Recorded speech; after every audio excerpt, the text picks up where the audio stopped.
The phone vibrated against the kitchen counter, its buzz slicing through the stillness of the house like a knife. I froze, my hand hovering over the coffee pot, the bitter scent of burnt ground stinging my nose. The screen glowed with a text from my sister. "Claire, we need to talk about Lily. Now." My chest tightened. Lily, my 8-year-old daughter, was upstairs, humming to herself while sketching mermaids. What could Claire possibly need to say about her? The air felt heavy, like the moment before a storm breaks. I'd always trusted Claire. She was the one who held me when Mark left 3 years ago, his suitcase packed in silence while I sobbed on the couch. She'd be my rock, my confidant, the one who swore she'd always have my back. But her text carried an edge, a coldness that made my skin prickle. I typed back, "What's wrong?" Her reply was instant, not over text. "Meet me at the park." Alone. Alone? The word gnawed at me. Why couldn't she just say it? The park was a 10-minute walk, but every step felt like wading through mud. The autumn leaves crunched under my boots, their brittle snap echoing the dread pooling in my gut. Claire was already there, sitting on a bench, her face pale, lips pressed tight. She didn't stand to hug me like usual. Instead, she gestured to the bench, her eyes avoiding mine. "Sit," she said, her voice clipped like she was holding something back. "What's this about?" I asked, my throat dry. The wind carried the distant laughter of kids on the swings, a sound that should have been comforting but felt like mockery now. Claire exhaled sharply, her fingers twisting the hem of her scarf. "It's about Lily," she said. "I've been talking to Mom, to Aunt Jen. We're worried. Really worried." Her words hung between us, sharp and jagged. We think you're not seeing things clearly." I blinked, confusion tangling with a spark of anger. "What are you talking about?" "Lily's fine. She's upstairs right now, drawing." "She's not real, Sarah," Claire cut in, her voice low but firm, like she was delivering a verdict. "Lily doesn't exist. You've been imagining her." The world tilted.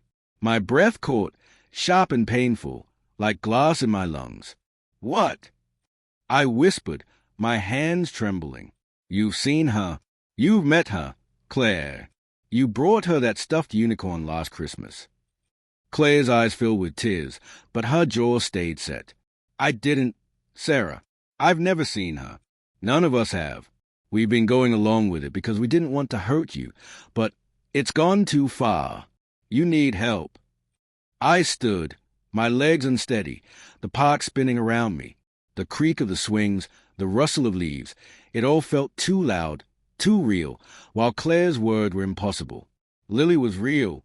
I'd tucked her into bed last night, her soft hair smelling of lavender shampoo. I'd kissed her forehead, felt her warmth. My sister was lying. Always. She believed this. "Stop it," I snapped, my voice shaking. "Why would you say this? Why would you do this to me?" I searched her face for a crack, a hint of guilt, but she just looked back, pity in her eyes. Pity. It burned worse than anger. I turned and walked away, my pulse hammering in my ears. Back home, I climbed the stairs, my hand gripping the banister so hard my knuckles whitened. Lily's door was ajar, her humming soft and familiar. I pushed it open. Her bed was empty, her sketchbook closed on the desk. The room smelled faintly of lavender, but the air felt still, too still. My phone buzzed again. Another text from Claire. "Check the attic. Please." My stomach lurched. The attic? Why would she mention the attic? I hadn't been up there in years, not since Mark left. The thought of it made my skin crawl, but my feet moved anyway, drawn by some sick need to prove her wrong. The attic door creaked as I pulled it open, dust swirling in the dim light. Boxes lined the walls, relics of a life before the divorce.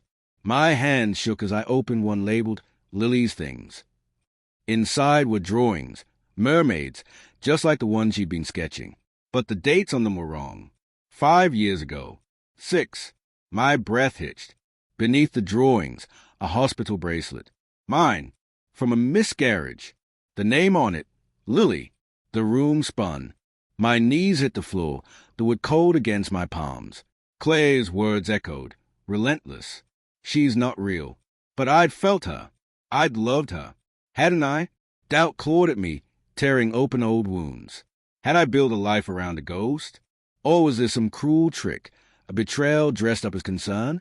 Then I heard it, a faint hum drifting from downstairs. Lily's voice. My heart surged, relief warring with fear. I stumbled down the stairs, calling her name. The living room was empty, but the front door was open, swinging in the wind. On the table, a note in Claire's handwriting. I'm sorry. I had to protect you. And then, from the corner of my eye, a flash of movement outside. A small figure, running through the yard, her laughter echoing. Lily! I ran after her, my voice breaking as I called her name. But when I reached the street, she was gone. Vanished. Like she'd never been there. Karma came later, months after I cut Claire off, refusing her calls, her apologies.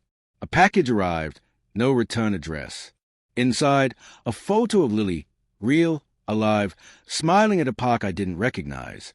On the back, in unfamiliar handwriting, she's safe with us now. My sister's betrayal wasn't a lie about Lily's existence. It was worse. She'd known Lily was real, and she'd taken her from me.